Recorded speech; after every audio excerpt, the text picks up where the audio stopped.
Lord, one of the argument was that your ladyship gave short dates. Yes. So that was one of the arguments, and that, Lord, requires to be viewed very, very seriously. Needs to be dismissed with cost. And with, Lord, I'm urging that contempt action be initiated. Not that your lordship delivered two judgments and there were some observations, and therefore now I apprehend that you will not be able to do justice. It is also well settled that every application expressing apprehension of bias must be decided on the facts and circumstances of the individual case. These are principles which must guide the consideration of these applications. Your ladyship has passed several orders in this case in favor of the respective parties. Again, that is not a test, that is not a ground. Even all orders go against a particular accused.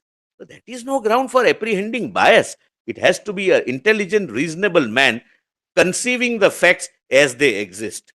I don't want to escalate to this, my lord. But even a lawyer who signs such application which contains scandalous allegations, contemptuous averments, my lord, is also held guilty. I'm not, my lord, pitching that high in this case because, my lord, my lord, Your argument is this only merely because they are saying that you're accused. The judge need not please write. Lord, judge it need- is a matter of, my lord, institutional respect. It's not a matter of one honorable judge or another honorable judge. Yes. Lord, there are several things going on in the country. My lord, sometimes relatives of the judges take huge fees to file their appearances. It's an easier way. But some lawyers, my lord, prefer to get small fees and work harder. It's a question of, my lord, how the system is made to function with honesty. And, not anyone, if, my lord, if this is the, my lord, the standard, some insinuations and some what is the public feeling, would the court decide cases based upon what public feels? Are they representative who have taken a vote that this is what the public feels? Maybe few social media posts. For social media, you need only three things. You need a mobile, which is smartphone.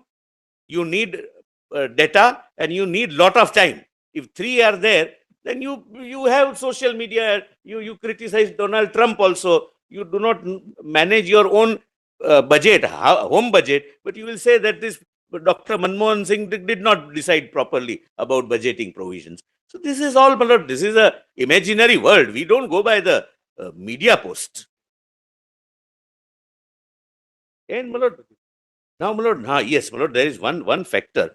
My lord, one of the argument was that your ladyship gave short dates. Yes.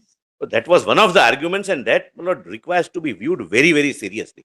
The reason is that high courts and trial courts are under a mandate. Mandate may perhaps not be an accurate word, but almost. Persons on this side know that I have given them even shorter dates than this date in their many other cases. Lord, in Without any MP, objection. in MP MLA cases, Yeah. Lord, this is what page 10, the Honorable Supreme Court has directed.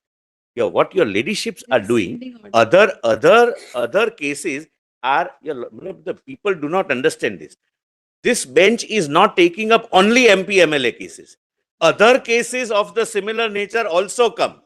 There, it is possible your ladyship may grant 1 month, 2 months, whatever. But now there is Ashwini Kumar Upadhyay versus Union of India, where there is a direction. In fact, there are no two views about the compelling need to take up and dispose of the subject cases expeditiously. Actually, there is a standing order. Standing order on the administrative side. Which is I am bound to follow. So, my lord, this comparison that I have produced a chart, 5 cases, ladyship granted 1 month, I am granted 2 weeks. No, that is comparing orange with apples with oranges. MP MLA stands on a different footing. So, my lord, in my respectful submission, my lord, this needs to be dismissed with cost.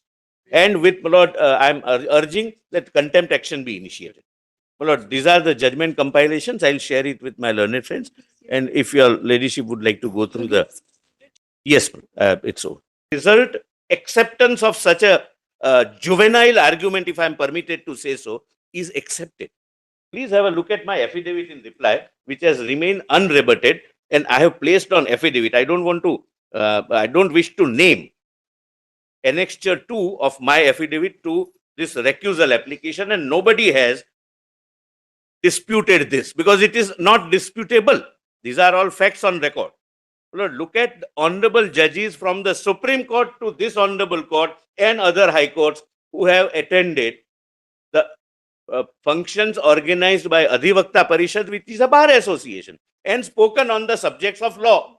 Please have a look, my lord, page 19. Lord, this is when your ladyship attended. Please have a look, my lord, on the Chief Justice. I don't want to name, and I'm not, my lord, here to sensationalize anything. But please have a look. Then please have a look at, my lord, page 20. Another honorable judge of this honorable court. Would this judge also be disqualified because she participated in a function organized by Adhivakta Parishad? My lord, that is, women advocates in the legal arena was the subject. It was not a subject of any particular political party's ideology. Otherwise, no judge would, honorable judge would accept it.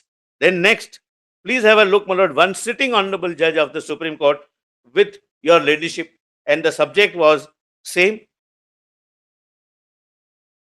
My lord, if my learned friend is serious about this contention, then let him make a statement, especially respondent number 18, that honorable judges who have attended Adhivakta Parishad, the orders passed by them in his case should be recorded. I have no difficulty.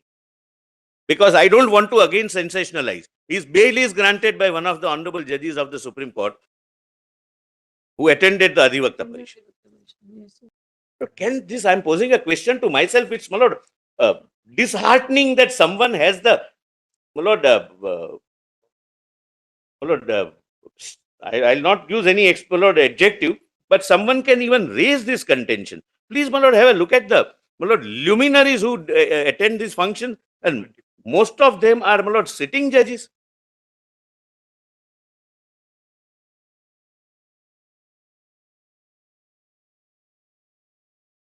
Then, now please come to my note, my lord, so that I can quickly complete that. My lord, before that, one more fact. The Honorable Court's first order dated 9th April, which March. 9th March, which I would not term as ex parte order because they were served, they chose not to remain present to oppose either issuance of notice or pass any interim order. And the Honorable Court could have, in law, stayed the order of remand itself. But that remand was not either prayed for being stayed, I'm sorry, not remand, discharge. Neither a prayer was made, because we also are responsible in making our prayers, nor the Honorable Court ever considered discharge being stayed. And therefore, whatever interim order is passed is of such a nature that it does not cause any prejudice to them. That all right, no adverse observations against the CBI till the Honorable Court decides. Until then, finality be not given to ED proceedings. That's the only order. Now, this order, my lord, was passed on 9th March, and immediately thereafter, on 10th March, Mr. Arvind Kerjriwal, I'm sorry, I generally don't name the litigants, and Mr. Sisodia